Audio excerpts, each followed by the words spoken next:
Today's poet lives by two words that produced a person who'd make the most of his time and a player who didn't know it was limited. He was inspired by how hustle made it through a marathon and coined his journey the slow grind. The slow grind is a picture of patience and pain and how they are one and the same. I don't know how they reflect love, but they do. Maybe we have a misguided image of love because the purer it is, the more insane it seems. Isaiah Thomas has no reason to chase this game around because it's been the cause and comfort of his pain. I don't know how he can even look at it the same. 4 games away from the finals, 2 months away from the Brinks truck backing into Boston, a hip injury slowly took away what made him great, his ability to separate. And in an act of twisted fate, once he wasn't able to separate, every team kept their distance and eventually gave him away.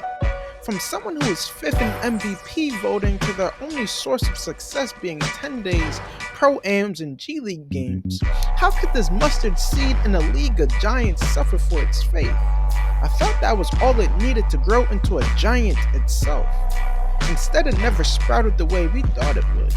So the slow grind became the hook he hung his hat on. It became the record he replayed, gave him a chip on his shoulder and food on his plate. He was on a fast pace to a max contract. The slow grind gave him a sharper axe to pick away at what could be and focus on the love of the game.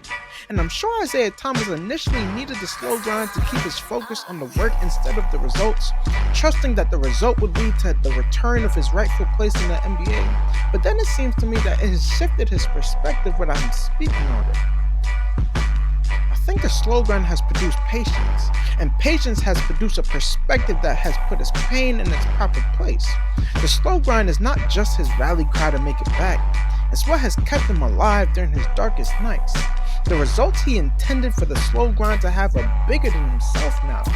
Every time he's tried to climb up the mountain and fell again, got cut again, got humbled again, and bounced back without complaining, he was instilling character into these words he built his career on.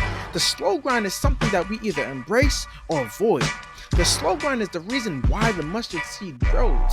But what if the mustard seed's greatest purpose isn't to be the biggest tree, but to provide shade, a space that allows the wings of the next generation to grow?